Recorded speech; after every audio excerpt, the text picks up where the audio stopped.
Hello friends, आप सभी का पीएन सर यूट्यूब चैनल में स्वागत है। देखिए फ्रेंड्स, ड्यू टू कोविड-19 क्लास 12 का महाराष्ट्र स्टेट बोर्ड का हर एक सब्जेक्ट का 25% सिलेबस डिलीट हुआ है। मैथमेटिक्स का भी 25% सिलेबस डिलीट हुआ है।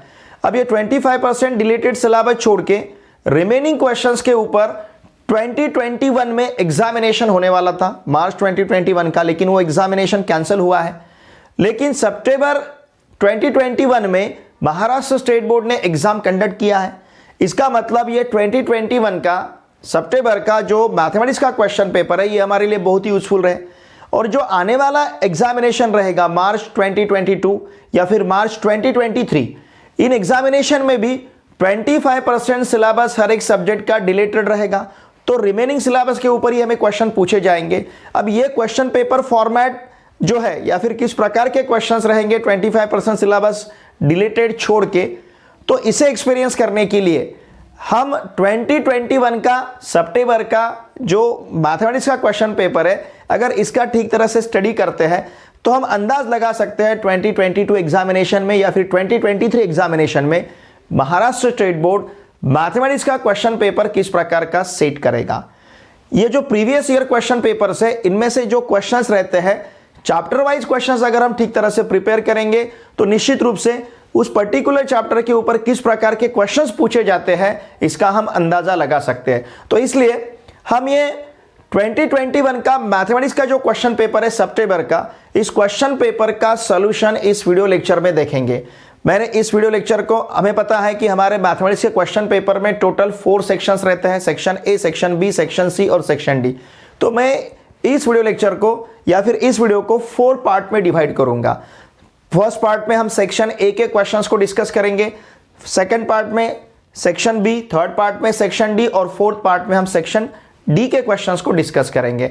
अब हमें पता है कि सेक्शन ए में 2 ही क्वेश्चंस रहते हैं। क्वेश्चन 1, उसमें ऑब्जेक्टिव क्वेश्चंस हमें पूछे जाते हैं और क्वेश्चन 2 में आंसर इन 1 सेंटेंस। अब ये क्वेश्चन नंबर 1 जो रहता है, इस क्वेश्चन नंबर 1 में टोटल यहां पे हमें 8 क्वेश्चंस पूछे जाते हैं, 8 मल्टीपल चॉइस क्वेश्चंस। इसमें से 4 multiple choice questions mathematics part first के रहेंगे और 4 multiple choice questions mathematics part 2 के रहेंगे। फिर क्वेश्चन नंबर 2 में हमें आंसर इन 1 सेंटेंस के 4 क्वेश्चंस पूछे जाते हैं। उसमें से 2 क्वेश्चंस मैथमेटिक्स पार्ट फर्स्ट के रहेंगे और 2 क्वेश्चंस मैथमेटिक्स पार्ट सेकंड के रहेंगे। ठीक है, तो देखिए फ्रेंड्स, हम इस पूरे क्वेश्चन पेपर के सॉल्यूशंस को देखेंगे, पूरे क्वेश्चंस के सॉल्यूशंस को देखेंगे। साथ में जो मार्किंग स्कीम रहेगा, मतलब अगर 2 मार्क का क्वेश्चन है तो किस प्रकार से, किस स्टेप्स को यहाँ पे मार्क्स दिए जाएंगे। 3 मार्क्स का क्वेश्चन है तो किस प्रकार से मार्क्स क्वेश्चन के कौन से सॉल्यूशन के कौन से स्टेप्स को दिए जाएंगे।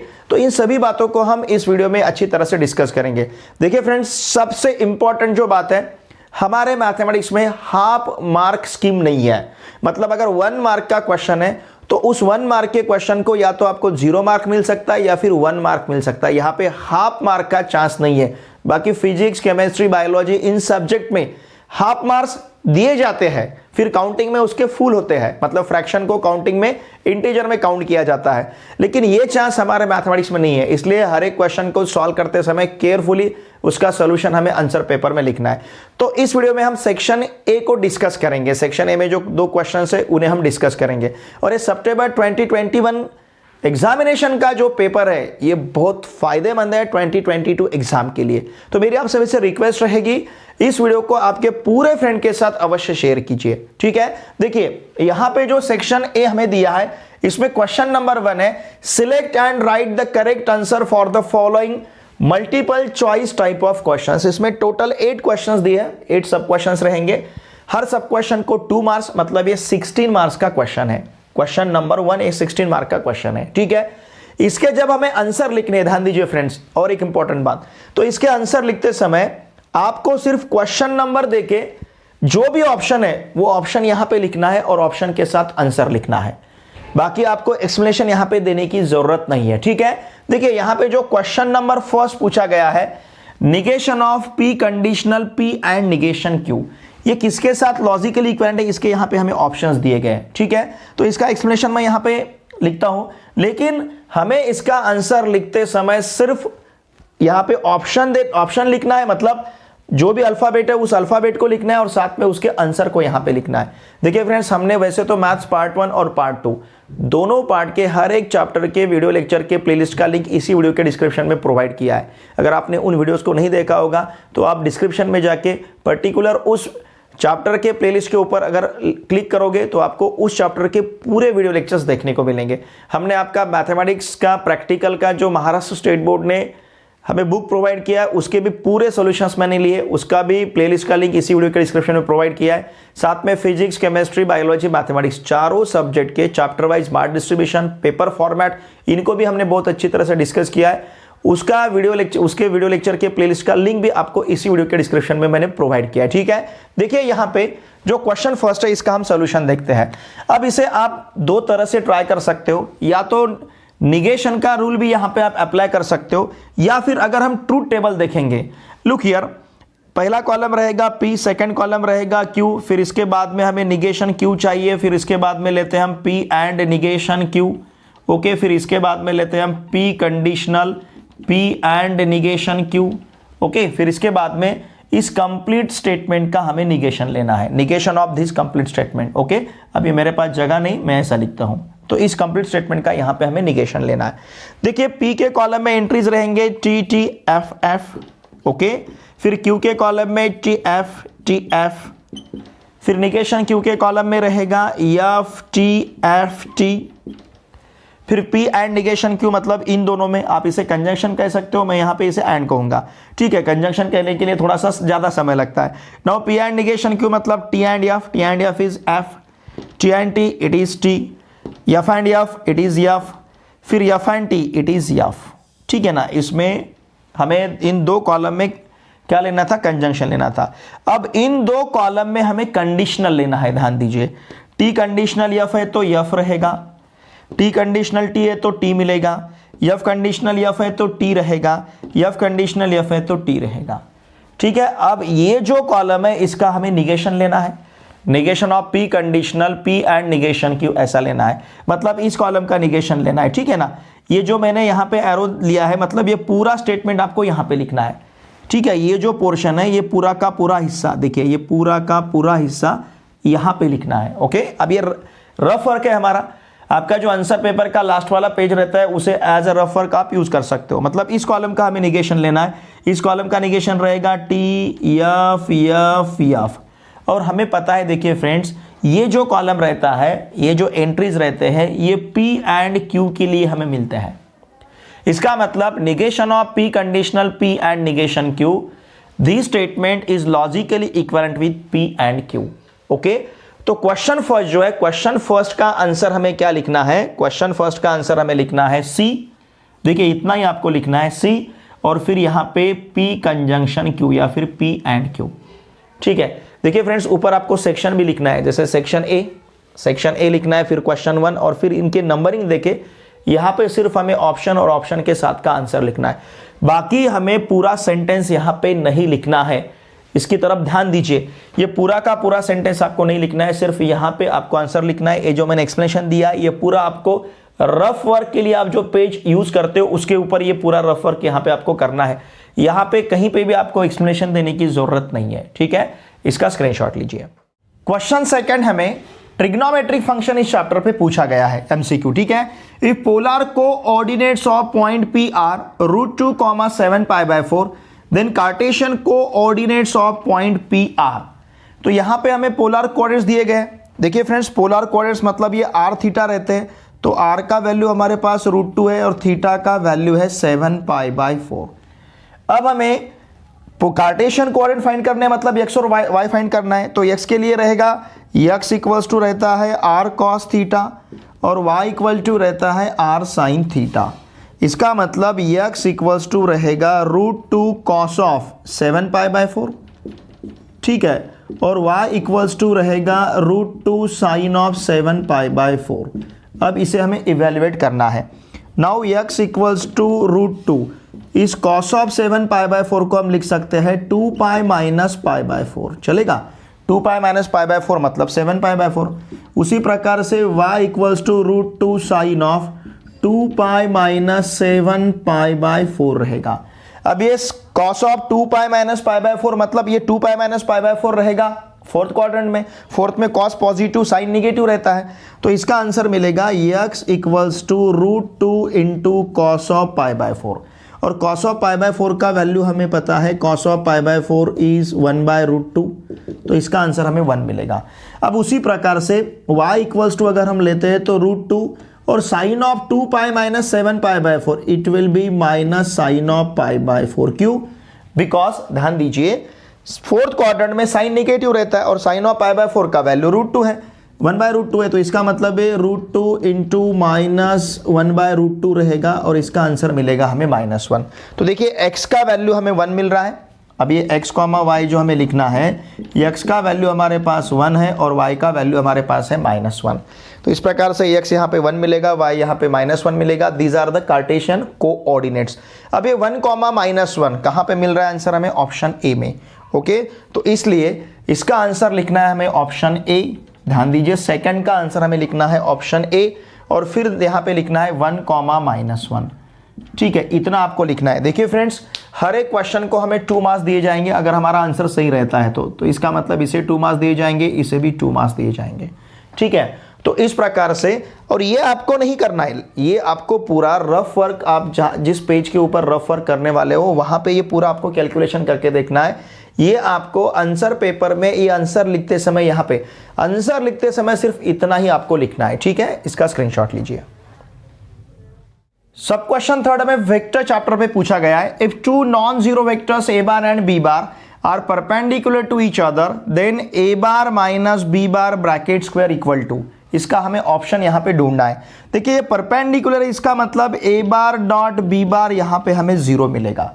ठीक है, और देखिए friends a bar minus b bar bracket square को हम ले सकते हैं a bar minus b bar dot a bar minus b बार। हमें पता है डॉट प्रोडक्ट इज कॉम्यूटेटिव, इसके लिए इसका हमें प्रोडक्ट मिलेगा a bar dot a bar minus a bar dot b bar minus b bar dot a bar minus minus plus b bar dot b bar.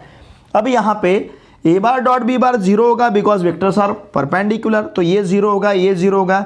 a bar dot a बार का answer रहेगा a बार या फिर mod of a bar square. ठीक है, मैं इसे ऐसे भी लिखता हूँ, mod of a bar square मतलब a स्क्वायर, और इसका आंसर यहाँ पे मिलेगा हमें mod of b bar square. अब उसी प्रकार से अब ये इसका आंसर है। अब देखिए इस पूरे इसमें सपोज अगर हम a बार प्लस b बार का स्क्वायर देखते हैं, a बार प्लस b बार का स्क्वायर मतलब a bar plus b bar dot a bar plus b बार। अब इसका हम डॉट लेते हैं तो ये भी हमें मिलेगा a बार डॉट a बार, फिर यहाँ पे मिलेगा ये a bar dot b bar plus यहाँ पे रहेगा b bar dot a bar plus यहाँ पे मिलेगा हमें b बार डॉट b बार। हमने वेक्टर चैप्टर में डॉट प्रोडक्ट बहुत ही अच्छी तरह से सीखा है। अब ये a बार डॉट b बार 0 बनेगा, b बार डॉट a बार 0 बनेगा बिकॉज वेक्टर्स आर परपेंडिकुलर, और a बार डॉट a बार का वैल्यू क्या रहेगा? Mod of a bar square. b bar dot b बार का वैल्यू क्या रहेगा? Mod of b bar square. मतलब जो value a bar minus b bar bracket square का है वही वैल्यू हमें a bar plus b bar bracket square का मिल रहा है। इसका मतलब इसका जो आंसर है, क्वेश्चन थर्ड का जो आंसर है, ये रहेगा ऑप्शन बी, और ऑप्शन बी हमारे पास है a bar plus b bar bracket square. इतना अगर हम सही आंसर लिखते हैं तो इसको हमें दिए जाएंगे 2 मार्क्स। ठीक है ना। देखिए फ्रेंड्स, आपको आंसर पेपर में ऊपर सेक्शन ए लिखना है, फिर क्वेश्चन नंबर 1 और इसके आंसर्स इस प्रकार से आपको यहां पे लिखना है। ओके, इसका स्क्रीनशॉट लीजिए। Question number 4 is the direction ratios of the lines which are perpendicular to the two lines x minus 7/2 y plus 17/-3 z minus 6/1। एक लाइन दिया है, दूसरा लाइन है x plus 5/1 equals to y plus 3/2 equals to z minus 6/-2। देखिए हमें उस line के direction ratios find करने हैं जो लाइन इन दो लाइंस को परपेंडिकुलर है। सपोज उन लाइन के डायरेक्शन रेशियोज हम कंसिडर करते हैं a b c। ठीक है, अगर इसके डायरेक्शन रेशियोज, उस लाइन के direction ratios a b c रहेंगे, इस लाइन के डायरेक्शन रेशियोज है 2 - 3 1। अब ये लाइन इस लाइन को परपेंडिकुलर है तो करस्पॉन्डिंग डायरेक्शन रेशियो का सम हमें 0 मिलेगा। इसका मतलब यहाँ पे रहेगा twice a minus 3b plus c equal to 0। उसी प्रकार से जिस लाइन का direction ratio A B C है, ये लाइन इस लाइन को परपेंडिकुलर है, तो यहाँ पे इसके साथ भी प्रोडक्ट हमें 0 मिलेगा करस्पॉन्डिंग DRS का डायरेक्शन रेशियोज का। तो देखिए यहाँ हमें हमारे पास रहेगा a, फिर ये 2b और फिर यहाँ पे -2c इक्वल टू 0। ठीक है, अब देखिए फ्रेंड्स, इसे हमें सॉल्व करना है, बहुत ही सिंपल रहता है इसका सॉल्यूशन। a अपॉन हम क्या लेते हैं डिटरमिनेंट में, क्योंकि हमें प्रपोर्शन में ही फाइंड करना है। डिटरमिनेंट में ये लेना है -3, मैं यहाँ पे लिखता हूँ थोड़ा सा, -3 1 2 -2, मतलब हमने क्या किया, b के कोएफिशिएंट और c के कोएफिशिएंट लिए, फिर -b अपॉन, फिर हमें a के कोएफिशिएंट का कॉलम बनाना है 2 1, फिर हमें c के कोएफिशिएंट का कॉलम बनाना है 1 -2। ठीक है, फिर उसी प्रकार से c अपॉन, देखिए b लेते समय लेकिन माइनस लेना है, क्यों, उसका भी अब रीजन मैंने एक्सप्लेन किया, लेकिन यहाँ पे उसे अब एक्सप्लेन नहीं करता हूँ मैं। c अपॉन, अब यहाँ पे आपको क्या लेना है 2 -3 1 2, यहाँ पे मैं ज़्यादा डिटेल में नहीं जाऊँगा। ठीक है, इसके लिए आप मेरे वीडियो लेक्चर्स पहले देख लीजिए। नाउ a अपॉन, देखिए ध्यान दीजिए, a अपॉन क्या मिलेगा फिर, -3 × -2 प्लस 6 -2, तो ये रहेगा a upon 6 -2 minus b upon क्या मिलेगा, देखिए -4 -1 और c अपॉन 4 + 3। डिटरमिनेंट सॉल्व करने का तो मेथड हमें पता है, तो ये रहेगा a अपॉन 4, फिर ये -b अपॉन -5 और c अपॉन 7। ये -b अपॉन -5 माइनस कैंसिल होगा, मतलब ये 5 ही रहेगा। तो देखिए ABC जिन नंबर के प्रोपोर्शन में हमें मिल रहा है ये 4 5 7 है, तो ये हम कंसीडर करेंगे उस लाइन के DRS, और 4 5 7 हमें question number option number A में दिख रहा है, तो यहाँ पे हम ऑप्शन ए लिखेंगे और ऑप्शन ए के साथ हमें आंसर लिखना है 4 5 7। ठीक है, तो इसे हमें यहाँ पे दिए जाएंगे कितने मार्क्स, देखिए फ्रेंड्स 2 मार्क्स। ठीक है, अब एक आपके पास, देखिए आपके पास ये एक मेथड है, दूसरा मेथड क्या है, अगर सपोज हम ऑप्शन को देख के ऊपर जाने की कोशिश करते हैं, तो हम क्या देखेंगे, किस 3 नंबर का इनके साथ प्रोडक्ट 0 आता है, दोनों के साथ। देखिए 4 × 2 8, 5 × -3 -15, 7 × 1 +7, तो ये 8 -15 +7 इट विल बी 0। ठीक है, उसी प्रकार से इसे मल्टीप्लाई करके देखिए 4 × 1 4, 5 × 2 10, 4 + 10 14, 7 × -2 -14, 14 - 14 0। आप इस प्रकार से भी इसे यहां पे सॉल्व कर सकते हो, ये भी शॉर्टकट मेथड है। ठीक है ना, मैंने जो मेथड आपको बताया इससे ये ज्यादा शॉर्टकट है आपको जो, लेकिन हमें बेसिक थीम पता होना जरूरी है कि DRS वही पॉसिबल है जिनका इनके साथ करस्पॉन्डिंग, इन DRS का इन करस्पॉन्डिंग DRS के साथ उसका सम, प्रोडक्ट लिए बात उसका सम हमें 0 मिलता है। आप इसका इसके साथ प्रोडक्ट लेके सम लीजिए, यू विल गेट 0। उसी प्रकार से इसका इसके साथ प्रोडक्ट लेके सम लीजिए, यू विल गेट 0। इसीलिए 4 5 7 यहाँ पे आंसर पॉसिबल है। ठीक है, 2 मेथड से आप इसे सॉल्व कर सकते हो, या तो आंसर को देख के आप पता कर सकते हो, मतलब ऑप्शन को देख के पता कर सकते हो, या फिर ये जो मेथड मैंने आपको बताया इसे भी आप यूज कर सकते हो। ठीक है, इसका स्क्रीनशॉट लीजिए। Question number 5 application of derivatives इस चैप्टर पे पूछा गया है। ठीक है, देखिए यहाँ पे हमें f ऑफ x दिया है x³ - 6x² + 9x + 18। अगर ये डिक्रीजिंग है तो यहाँ पे हमें x का मतलब इंटरवल यहाँ पे हमें फाइंड करना है। देखिए फ्रेंड्स, डिक्रीजिंग इसका मतलब इसका फर्स्ट डेरिवेटिव जो है ये <0 लेना है। अब इसका फर्स्ट डेरिवेटिव क्या मिलेगा, देखिए इट विल बी 3x², फिर यहाँ पे रहेगा -12x, 9x का डेरिवेटिव हमें 9 मिलेगा, प्लस 18 का derivative 0, and this whole term <0 लेना है बिकॉज फंक्शन इज डिक्रीजिंग। ठीक है, तो यहाँ से तो ये रहा f' ऑफ x। सपोज यहाँ से अगर हमने 3 को बाहर लिया तो ब्रैकेट में मिलेगा x² - 4x + 3 and this is <0। अब इस 3 को ट्रांसफर करेंगे तो 0/3 0 हो जाएगा। x² - 4x + 3 के 2 फैक्टर्स रहेंगे, एक फैक्टर रहेगा x - 3 और दूसरा फैक्टर रहेगा x - 1। Now this is <0। अब दोनों का प्रोडक्ट <0 कब पॉसिबल है, या तो दोनों > 0 रहेंगे या दोनों <0 रहेंगे। ठीक है, अगर सपोज हम ये दोनों > देखिए पॉसिबिलिटी क्या है, x - 3 > 0 एंड x - 1, हाँ सॉरी, इन दोनों का प्रोडक्ट <0 चाहिए हमें। <0 कब पॉसिबल होगा, इसमें से एक > 0 एक और एक <0 रहेगा, मतलब फर्स्ट > 0 रहेगा, सेकंड <0 रहेगा, और फर्स्ट <0 रहेगा, सेकंड <0 रहेगा। अब ये x - 3 > 0 इसका मतलब x > 3, x - 1 <0 मतलब x < 1, ओके, और x - 3 <0 इसका मतलब x < 3 एंड x - 1 <0 इसका मतलब x < 1। तो ये पॉसिबल है। ये क्या पॉसिबल है, देखिए x कैसा है 1 से बड़ा और 3 से छोटा, मतलब ओपन इंटरवल 1,3 में है, लेकिन ये पॉसिबल नहीं रहेगा। 3 से बड़ा x एंड 1 से छोटा x, ऐसा पॉसिबल नहीं है। 3 से बड़ा, देखिए ये 3 और यहाँ पे 1, 3 से बड़ा और 1 से छोटा, ये पॉसिबल रहेगा क्या? नहीं। तो ये पॉसिबल नहीं होगा, लेकिन ये पॉसिबल होगा x belongs to open interval 1,3, ठीक है ना। तो इसके लिए इसका आंसर जो रहेगा, इसका आंसर रहेगा ऑप्शन डी। ध्यान दीजिए, इसका आंसर रहेगा ऑप्शन डी, और ऑप्शन डी में हमें क्या दिया है 1,3 ओपन इंटरवल। तो इसका इस प्रकार से हमें आंसर लिखना है और ये यहाँ पे मिलेंगे हमें 2 मार्क्स, ठीक है। इसका स्क्रीनशॉट लीजिए। क्वेश्चन नंबर 6 हमें इनडेफिनेट इंटीग्रेशन इस चैप्टर पे पूछा गया है। Integration of cos of 2x - 1 upon cos of 2x + 1 dx, ठीक है। देखिए फ्रेंड्स, हम इसे लिख सकते हैं इंटीग्रेशन ऑफ इस cos ऑफ 2x - 1 को अगर माइनस साइन बाहर लिया तो हम इसे लिख सकते हैं 1 - cos ऑफ 2x, इस प्रकार से, okay. Upon cos of 2x + 1 को हम लिख सकते हैं 1 + cos ऑफ 2x dx। हमारे पास 1 - cos ऑफ 2 थीटा और 1 + cos ऑफ 2 थीटा का फॉर्मूला, इस माइनस साइन को मैंने बाहर लिया। 1 - cos ऑफ 2 थीटा का फॉर्मूला है 2 sin स्क्वायर थीटा, मतलब 2 sin स्क्वायर x, और 1 + cos ऑफ 2x का फॉर्मूला है 2 cos स्क्वायर x, ठीक है। अब ये 2 इस 2 के साथ कैंसिल होगा। देखिए हमें क्या मिल रहा है, minus integration of sin square x upon cos square x, मतलब क्या है tan स्क्वायर x। तो ये रहेगा integration of tan square x।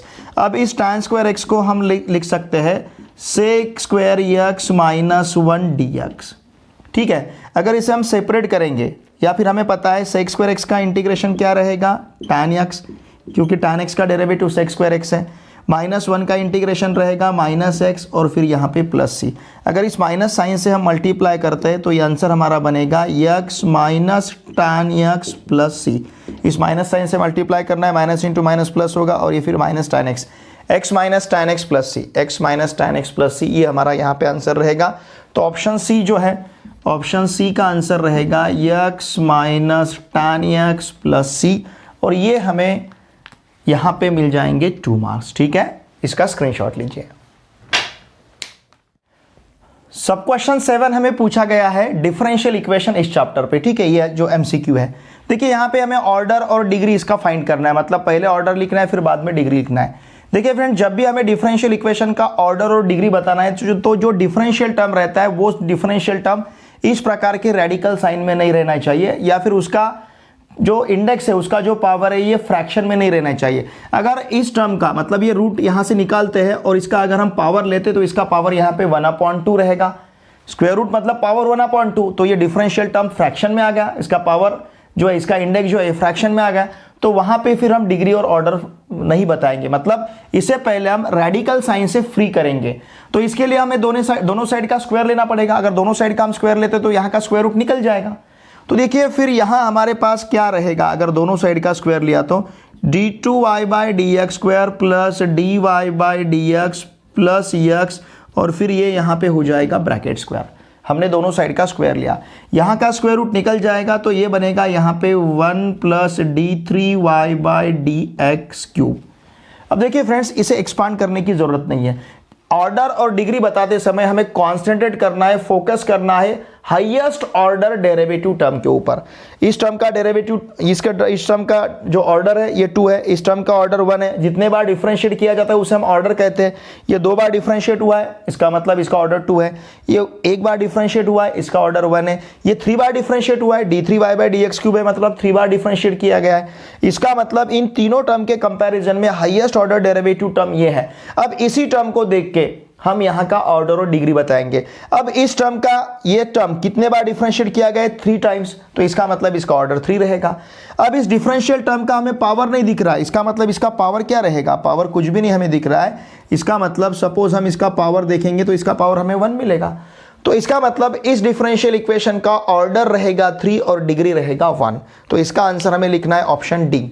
इसका ऑर्डर 3 है और डिग्री 1 है। जितने बार डिफरेंशिएट किया जाता है उसे हम ऑर्डर कहेंगे, और हाईएस्ट ऑर्डर डेरिवेटिव का जो पावर रहेगा, हाईएस्ट ऑर्डर डेरिवेटिव का जो पावर रहेगा उसे कहेंगे हम डिग्री। तो इसलिए इस इक्वेशन का ऑर्डर 3 है, ओके। इक्वेशन का ऑर्डर 3 है और डिग्री कितना बनेगा, 1 बनेगा, ठीक है। इस प्रकार से इसका हमें आंसर लिखना है, और यहाँ पे अगर हमने सही आंसर लिखा तो हमें मार्क्स मिलेंगे 2, ठीक है। इसका स्क्रीनशॉट लीजिए। लास्ट एमसीक्यू हमें पूछा गया है बाइनोमियल डिस्ट्रीब्यूशन इस चैप्टर के ऊपर। If the mean and variance of a binomial distribution are 5 and 2.5 respectively then n equals to. देखिए मीन जो है जिसे हम एक्सपेक्टेड वैल्यू कहते हैं ई ऑफ एक्स, यहाँ पे है NP, ठीक है, लेकिन ये ई ऑफ एक्स हमें कितना दिया गया है, मीन है यहाँ का 5। फिर वेरिएंस है 2.5। वेरिएंस ऑफ यक्स का जो फॉर्मूला रहता है ये रहता है NPQ हमारे पास है 2.5। ऐसा है तो हमें n का वैल्यू फाइंड करना है। हम सपोज वेरिएंस ऑफ यक्स को ई ऑफ एक्स से डिवाइड करते हैं, इसका मतलब NPQ को किससे डिवाइड करना होगा, NP से।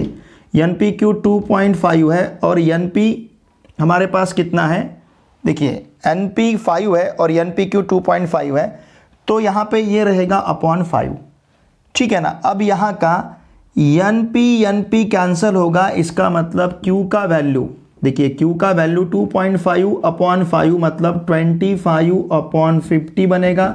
25 अपॉन 50 मतलब 1/2। अगर P, ये Q का वैल्यू मिला है हमें, NP कैंसिल हुआ, Q का वैल्यू मिला है 1/2। देखिए अगर Q का वैल्यू 1/2 है तो हम P फाइंड कर सकते हैं। P इज 1 माइनस Q मतलब 1 माइनस 1/2, 1 माइनस 1/2 मतलब 1/2, तो P का वैल्यू हमें 1/2 मिला है। अब NP अगर हमारे पास 5 है, NP कितना है, 5 है, उसमें अगर P का वैल्यू हम सब्स्टिट्यूट करते हैं 1/2, तो n इंटू 1/2 इक्वल्स टू 5। इस 2 को ट्रांसफर करेंगे तो n इक्वल्स टू हमें मिलेगा 10। n का वैल्यू क्या मिलेगा, 10 मिलेगा। बहुत ही इजी इसका सोल्यूशन है, ठीक है। तो NP का वैल्यू यहाँ पे हमें 10 मिल रहा है, सॉरी n का वैल्यू यहाँ पे हमें 10 मिल रहा है, और क्या फाइंड करना था, n का ही वैल्यू फाइंड करना था 10। तो इसका आंसर रहेगा ऑप्शन बी, और ऑप्शन बी में आंसर लिखना है हमें 10, ठीक है। तो देखिए फ्रेंड्स, अगर ये सही आंसर है हमारा तो यहाँ पे हमें मार्क्स मिलेंगे 2। तो इस प्रकार से क्वेश्चन नंबर 1 के हर एक ऑब्जेक्टिव को आपको 2 मार्क्स दिए जाएंगे। ये जो क्वेश्चन था मैथमेटिकल लॉजिक पे, ये क्वेश्चन ट्रिग्नोमेट्रिक फंक्शन पे, ये वेक्टर्स पे, ये लाइन एंड प्लेन इस चैप्टर पे, ये 1,3 जो था डिक्रीजिंग इंक्रीजिंग मतलब एप्लीकेशन ऑफ डेरिवेटिव, ये इंडेफिनिट इंटीग्रेशन पे पूछा गया था। ये 3,1 जो हमने फाइंड किया है ऑर्डर एंड डिग्री मतलब डिफरेंशियल इक्वेशन के ऊपर पूछा गया है। और ये जो क्वेश्चन है ये क्वेश्चन बाइनोमियल डिस्ट्रीब्यूशन के ऊपर। पहले 4 क्वेश्चंस आपको पूछे जाते हैं पेपर फर्स्ट के ऊपर, और बाद में के 4 क्वेश्चंस आपको पूछे जाते हैं पेपर सेकंड के ऊपर मतलब पार्ट सेकंड के ऊपर। तो इस प्रकार से 8 ऑब्जेक्टिव रहेंगे क्वेश्चन नंबर 1 में, ईच ऑब्जेक्टिव हैविंग 2 मार्क्स। हर एक ऑब्जेक्टिव को 2 मार्क्स रहेंगे।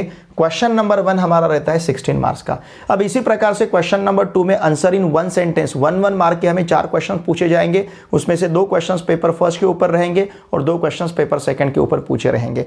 देखिए फ्रेंड्स, ये जो क्वेश्चन पेपर है सितंबर अक्टूबर 2021 का, इस क्वेश्चन पेपर का PDF कॉपी का लिंक मैंने इसी वीडियो के डिस्क्रिप्शन में प्रोवाइड किया है।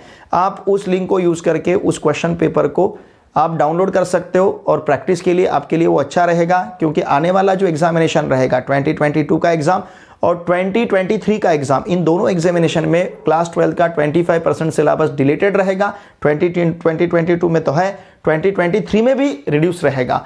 तो ये क्वेश्चन पेपर्स 2022 और 2023 इन दोनों एग्जामिनेशन के लिए बहुत ही यूजफुल रहेंगे, ठीक है। इसका स्क्रीनशॉट लीजिए। देखिए क्वेश्चन नंबर 2 में हमें टोटल यहाँ पे 4 सब क्वेश्चंस दिए रहेंगे, हर एक सब क्वेश्चन को 1 मार्क मतलब 4 मार्क का ये क्वेश्चन, 1 मार्क 1 मार्क 1 मार्क और 1 मार्क। ये आंसर इन 1 सेंटेंस है, बहुत ही कम स्टेप में हमें इसका आंसर लिखना है। और देखिए फ्रेंड्स, ये जो यहाँ पे 4 क्वेश्चंस हमें पूछे जाते हैं, ये पहले 2 क्वेश्चंस पेपर फर्स्ट के ऊपर पूछे गए, बाद में के 2 क्वेश्चंस पेपर सेकंड के ऊपर। अब ये जो पहला क्वेश्चन है ट्रिग्नोमेट्रिक फंक्शन के ऊपर पूछा गया है, हमें साइन इनवर्स ऑफ -1/2 का वैल्यू फाइंड करना है। नाउ साइन इनवर्स ऑफ -1/2 को हम लिख सकते हैं माइनस साइन इनवर्स ऑफ 1/2, और साइन इनवर्स ऑफ 1/2 का वैल्यू है π/6। तो इसका मतलब इसका आंसर में -π/6 मिलेगा। सिर्फ इतना ही हमें लिखना है और इसको मार्क्स दिए जाएंगे 1। फिर इसके बाद find the separate equations of the lines represented by. अब यहाँ पे सेपरेट इक्वेशन फाइंड करना है, x² - y² plus x - y equal to 0। अब इसके 2 फैक्टर्स रहेंगे, एक फैक्टर रहेगा x - y, दूसरा फैक्टर रहेगा x + y, फिर ये plus x - y equal to 0, ठीक है। अब यहाँ से अगर हम x - y को बाहर लेते हैं तो ब्रैकेट में x + y + 1 इक्वल टू 0 बनेगा। मतलब सेपरेट इक्वेशंस रहेंगे x - y इक्वल टू 0 और x + y + 1 equal to 0। These are the separate equations of the lines, ठीक है। अब यहाँ पे इसे मिलेगा 1 मार्क, ठीक है ना। अगर आपने इतना भी लिखा, ये बीच में के 2 स्टेप्स नहीं लिखे तो भी चलेंगे, ये सेपरेट इक्वेशन भी लिख दिया तो भी इसको यहाँ पे आपको 1 मार्क मिलेगा। अब देखिए यहाँ हमें इवेल्युएट करना है, तो चलिए i इक्वल टू इसे कंसिडर करते हैं, i equals to integration of sine of 2x upon cos x dx। इसका मतलब i इक्वल्स टू, यहाँ पे साइन ऑफ 2 थीटा का फॉर्मूला यूज करते हैं, 2 sin x cos x upon cos x और फिर यहाँ पे dx। अब ये cos x कैंसिल होगा तो हमारे पास क्या बचेगा, i equals to twice integration of sine x dx। Sine x का इंटीग्रेशन माइनस cos x, गलती से cos x नहीं लेना है, साइन x का इंटीग्रेशन माइनस cos x है, तो इसका मतलब इसका आंसर मिलेगा -2 cos x प्लस c। साइन x का डेरिवेटिव cos x है, लेकिन साइन x का इंटीग्रेशन माइनस cos x है, तो इसका आंसर मिलेगा हमें -2 cos x प्लस c। इसके लिए हमें दिया जाएगा 1 मार्क, ठीक है ना, ये 1 मार्क का है, ओके। और फिर इसके बाद देखिए इवेल्युएट करना, ये इंडेफिनेट इंटीग्रेशन पे पूछा गया, ये डेफिनेट इंटीग्रेशन के ऊपर। Now i equals to integration from 0 to 2 e raise to x dx। ध्यान दीजिए फ्रेंड्स, अब ये e रेज टू x का integration e raise to x ही रहेगा फ्रॉम 0 to 2। अब हमें upper limit minus lower limit लेना है, मतलब e square minus e raise to 0। Upper limit minus lower limit, e square का वैल्यू ई स्क्वायर रहेगा, ई रेज टू 0 का वैल्यू यहाँ पे हमें 1 मिलेगा, इसका मतलब इसका आंसर रहेगा ई स्क्वायर माइनस 1। तो इसे हमें दिया जाएगा 1 mark, okay. Answer in 1 sentence है, तो ज़्यादा इसे हमें लेंदी नहीं लिखना है, बहुत कम स्टेप्स में, लेकिन जो रिक्वायर्ड स्टेप्स है वो तो हमें लिखने पड़ेंगे। तो इसे इस प्रकार से 1 मार्क्स यहाँ पे दिए जाएंगे, ठीक है ना, आंसर इन 1 सेंटेंस। मतलब इन सॉल्यूशंस को देख के अब आपको पता चल रहा है कि हमें आंसर इन 1 सेंटेंस का सॉल्यूशंस किस प्रकार से यहाँ पे लिखना है, ओके। इसका स्क्रीनशॉट लीजिए। देखिए फ्रेंड्स, सितंबर अक्टूबर 2021 का जो एग्जामिनेशन बोर्ड ने कंडक्ट किया था, तो उसका मैथमेटिक्स का क्वेश्चन पेपर जो है, तो उस क्वेश्चन पेपर के सॉल्यूशंस को हम इस वीडियो लेक्चर्स में डिस्कस कर रहे हैं। ये जो पहला वीडियो लेक्चर हमने यहाँ पे लिया है, यहाँ पे हमने सेक्शन ए का क्वेश्चन नंबर 1 और क्वेश्चन नंबर 2 इसे सॉल्व किया है। क्वेश्चन नंबर 1 हमें 16 मार्क्स के लिए पूछा जाता है, जहाँ पे 8 ऑब्जेक्टिव है, each objective having 2 marks.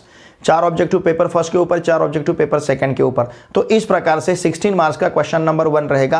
Question number 2 में हमें 4 क्वेश्चंस दिए जाएंगे, आंसर इन 1 सेंटेंस के, ईच क्वेश्चन कैरी 1 मार्क। इसका मतलब क्वेश्चन नंबर 2 रहेगा 4 मार्क्स के लिए, क्वेश्चन नंबर 1 16 मार्क्स के लिए, क्वेश्चन नंबर 2 4 मार्क्स के लिए। इसका मतलब सेक्शन ए जो है ये 20 मार्क्स के लिए बनेगा, 16 + 4 = 20। तो सेक्शन ए कंपलसरी क्वेश्चन है, यहाँ पे कहीं पे भी आपको ऑप्शन नहीं दिए रहेंगे, मतलब 3 क्वेश्चन है उसमें से 2 सॉल्व करो, 4 है उसमें से 3 सॉल्व करो, ऐसा यहाँ पे आपको ऑप्शन नहीं दिया जाएगा। सभी के सभी क्वेश्चन सेक्शन ए के कंपलसरी रहते हैं, ठीक है। अब सेक्शन बी जो है हम नेक्स्ट वीडियो लेक्चर में उसे सॉल्व करेंगे। और ये 2021 का जो क्वेश्चन पेपर है बहुत हमारे लिए इंपॉर्टेंट है, क्योंकि यहाँ पे 25% सिलेबस रिड्यूस होके पहला क्वेश्चन पेपर हमारे हाथ में आ रहा है स्टेट बोर्ड का, इसलिए बहुत इंपॉर्टेंट, क्योंकि 2021 का मार्च का एग्जामिनेशन नहीं हुआ था, कैंसिल हुआ था, नहीं तो वो हमें मिल जाता 2022 के लिए। तो 2022 के लिए ये पेपर हमारे लिए बहुत इंपॉर्टेंट है। यही अकेला पेपर हमें दिख रहा है स्टेट बोर्ड का, ठीक है ना, जो 25% सिलेबस डिलीट होके हमारे पास पहुंचा है, ओके। चलिए अब हम मिलते हैं नेक्स्ट वीडियो लेक्चर में। और देखिए फ्रेंड्स, इस वीडियो को लाइक जरूर कीजिए, वीडियो एक अच्छी सी कमेंट मुझे सेंड कीजिए, और इन्हीं वीडियो को आपके पूरे फ्रेंड के साथ अवश्य शेयर कीजिए, ओके। अब हम मिलते हैं नेक्स्ट वीडियो लेक्चर में। Thanks for watching this video.